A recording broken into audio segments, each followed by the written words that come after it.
எல்லாம் போற்றும் சாத்திரரே, ஞானம் நிறைந்த போதகரே, இறைமகன் இயேசுவை கரங்களிலே ஏந்திட நீரும் பேரடைந்தீர்.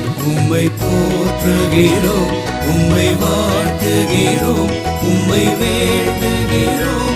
உம்மை போற்றுகிறோம், உம்மை வாழ்த்துகிறோம், உம்மை வேண்டுகிறோம்.